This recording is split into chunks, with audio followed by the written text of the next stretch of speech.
NEET কেলেঙ্কারি মোটামুটি কি হয়েছে বোঝা যাচ্ছে।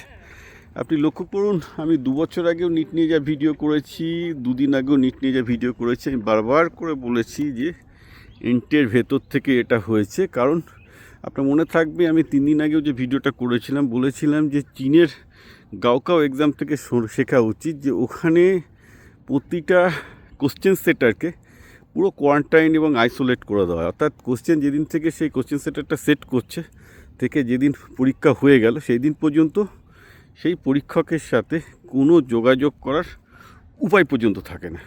Nobody can do that. আর আজকে আমরা কি কেলেঙ্কারিতে জানতে পারলাম যে বেসিক্যালি এনটিএর সাথে যুক্ত, অর্থাৎ ন্যাশনাল টেস্টিং এজেন্সির সাথে যুক্ত 3জন লেকচারার যারা কোশ্চেন সেটিংয়ের সাথে যুক্ত ছিল, কেমিস্ট্রি, ফিজিক্স এবং বায়োলজি, তারাই কোশ্চেনগুলো অ্যাকচুয়ালি ফিট করেছে। এর মধ্যে একটা কি আমি দেখলাম, একজন বোধহয় মারাঠি কেমিস্ট্রি লেকচারার, তো শুনে তো আপনি অবাক, আমি তো অবাক হয়ে গেলাম। মানে সে নিজেই নিটের কোশ্চেন সেট করে নিজেই বাড়িতে আবার সেই কোশ্চেনগুলো, সে প্রাইভেট পড়ায়, সে আবার বাড়িতে সেই কোশ্চেনগুলো আবার তার ছাত্রদের গুলিয়ে খাইয়ে পাইয়ে দেয় সে আবার।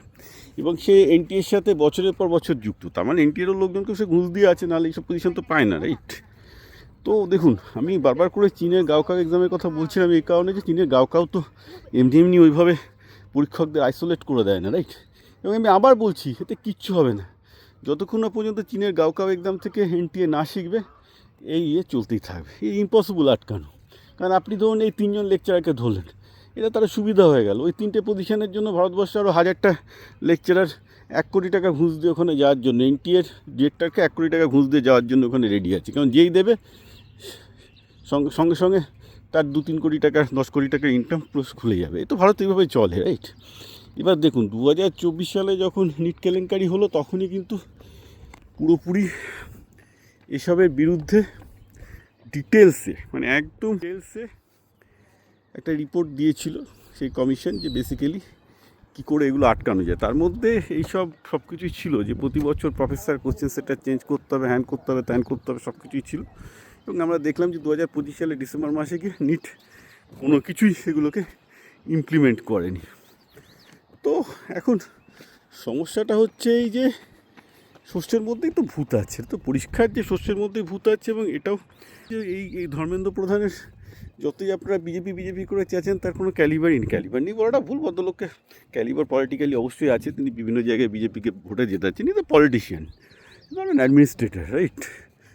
তো এগুলো শিখতে হবে ভারতকে, যে চীনের মতো সিস্টেম না করতে পারলে, অর্থাৎ মানে এক্সাম ওয়ার্ল্ড ওয়াইড নিয়েছে, বড় আকারে এক্সাম কন্ডাক্ট করার অভ্যাস আছে, এইরকম টাইপের দক্ষ অ্যাডমিনিস্ট্রেটরকে না এনে এরকম আইএস মার্কা, ভোঁদা মার্কা সেই এক সিংকে বসিয়ে রেখেছে এনটিএ ডিরেক্টর হিসেবে, এগুলো করলে দাদা চলবে না। বারবার মানে 2026 যে আপনি ভাবছেন যে এবার 3জন লেকচারার জেলে যাবে, অতএব এবার পরের বছর এনটিএতে কোনো লিক হবে না। আমি তো বলছি 2025 সালেও লিক হয়েছে।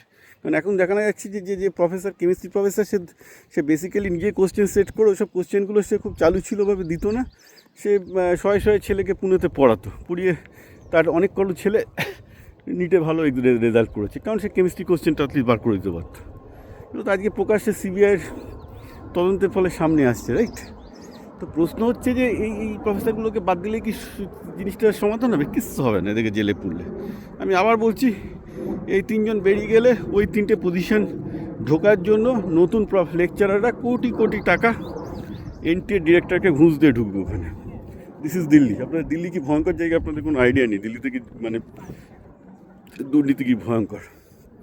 এখন সমস্যা হচ্ছে এই যে ওই গাওকায়ের মতো পুরোপুরি সিস্টেম চালু করতে হবে, যে যারা কোশ্চেন সেট করবে তারা কোশ্চেন যেদিন থেকে সেট করছে, যেদিন থেকে পরীক্ষা হচ্ছে, তার মধ্যে কোনো জায়গায় তারা কোনো কন্ট্যাক্ট করতে পারবে না। They will be on virtual quarantine, যেটা চীন করে। অর্থাৎ তারা কারোর সাথে কোনো মানে এখানে ভাবুন, যে ভদ্রলোক কেমিস্ট্রি কোশ্চেন সেট করছে, তিনিই কি কেমিস্ট্রি ছেলেদেরকে পড়াচ্ছেন।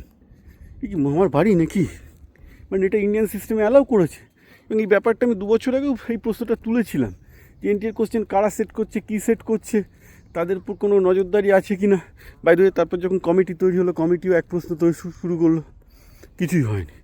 সোজা কথা, এনটিএ বা ন্যাশনাল টেস্টিং এজেন্সি বলে যেটা তৈরি করা হয়েছে, এটা সম্পূর্ণ একটা অদক্ষ সংস্থা, মানে কমপ্লিটলি আনপ্রফেশনাল। অ্যামেচার, এবং এটাই দেখিয়ে দিচ্ছে চীনের সাথে ভারতের পার্থক্য, একদম চোখে আঙুল দিয়ে দেখিয়ে দিচ্ছে যে কেন চীন যে কোনো কাজে সফল হচ্ছে আর ভারত কিছুই করতে পারছে না। মানে একটা বাচ্চাদের, একটা 24 লাখ বাচ্চার যে জীবন নিয়ে ছিনিমিনি খেলছে, সোজা কথা, পারছে না বড়টা ভুল। তো এখন এগুলো থেকে শিখতে হবে।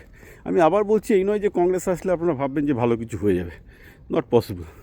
বেসিক্যালি আগে যেটা হতো, প্রতিটা রাজ্যের আলাদা আলাদা করে মেডিকেল এক্সাম হতো, সেখানেও বিভিন্ন সময় স্ক্যাম হয়েছে।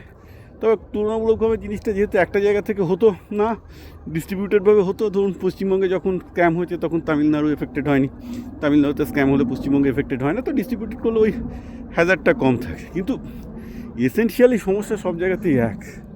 চীনের থেকে যদি না শেখে, there is going to be a problem.